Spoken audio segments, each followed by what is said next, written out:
Mga idolo, isang shooter lang minsan ang kailangan para magbago ang buong offense. At mukhang nahanap na ng Lakers yun sa katauhan ni Luke Kennard.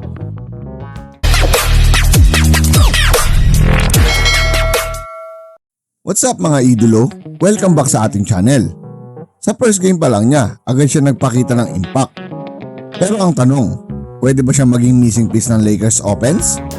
Pag-usapan natin mga idolo. Sa game kahapon laban sa Warriors, nanalo ang Lakers sa score na 105-99. Si LeBron James ang nag-lead with 20 points and 10 assists. Habang solid din sina Rui Hachimura at Austin Reeves. Pero isa sa pinaka-interesting na nangyari, Luke Kennard's Lakers debut.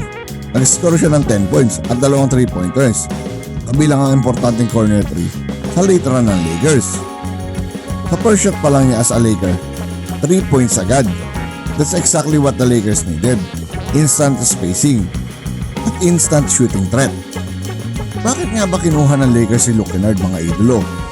Simple lang, ang problema ng Lakers this season, kulang sila sa consistent shooters. Ang team 3-point percentage nila nasa around 34% lang sa range, kaya naghanap sila ng elite shooter. At si Luke Kennard, isa sa pinaka-accurate shooter sa NBA ngayon. Mga idolo, this season, nearly 50% from 3-point line siya. Career, 44% 3-point shooter. Hindi lang shooter, elite shooter mga idolo. At sa modern NBA, malaking bagay yun. At for me mga idolo, perfect fit kay LeBron to. Alam natin ang system kapag si LeBron ang playmaker. Kailangan niya ng spot-up shooters, high IQ players, off-ball scorers. Kennard checks all three. Kapag nag-drive si LeBron, defense magko-collapse. Kapag nangyari yun, automatic offense si Luke Kennard. At kapag open si Kennard, automatic 3. At mga idolo, lagi natin tatandaan, once a shooter, always a shooter. At ito pa ang maganda sa pagkaka-addition kay Luke Kennard, ang floor spacing effect. Ito ang biggest impact ni Luke Kennard sa Lakers, spacing. Kapag may elite shooter sa floor, hindi pwede mag-help defense. Mas open ang paint, mas effective ang pick and roll. Which is ganyang kagaling si LeBron James sa pick and roll. So magiging spot-up shooter siya o pop-up scorer. At mas gagaan ang trabaho ni na LeBron James, Austin Reeves, Rui Hachimura at lalo na sa mga cutters. At mga idolo, ang off-ball movement. Hindi lang as spot-up shooter si Luke Kennard. Magaling siya sa off-screen movement, catch and shoot, relocation threes. At perfect na perfect sa Lakers offense na maraming ball movement. Hindi niya kailangan ng bola para maging effective. That's a big deal. At mga idolo, ito ang mas maganda sa mangyayari sa Lakers, ang bench scoring boost. Another reason kung bakit valuable si Luke Kennard, bench scoring. Kapag nagpapahinga si LeBron James, kailangan ng Lakers ng scoring.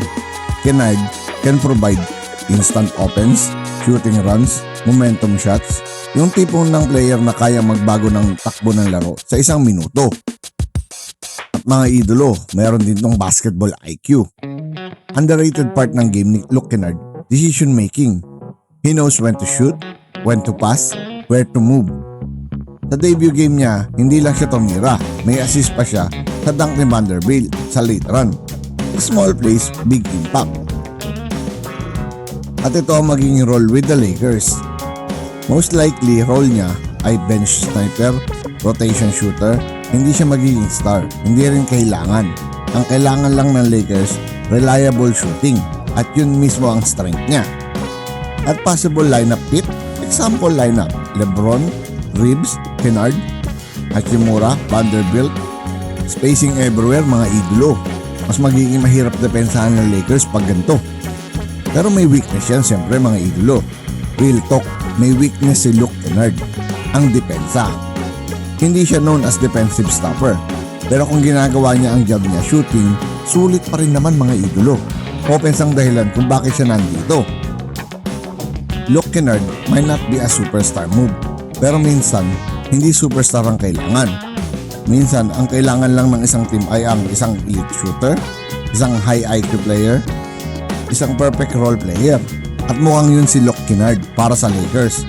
Kung magtutuloy-tuloy ang shooting niya, pwede maging mas dangerous ang Lakers. Kaya inaasahan ng marami Western Conference Finals at NBA champion this season. Kayo mga idolo, sa tingin nyo, mag-champion ng Lakers ngayon? I-comment down below at ating babasahin. At baka makalambing na rin sa inyo ng like, share at subscribe. Once again, this is your Spotlight in Sports. Maraming salamat mga ka-sports.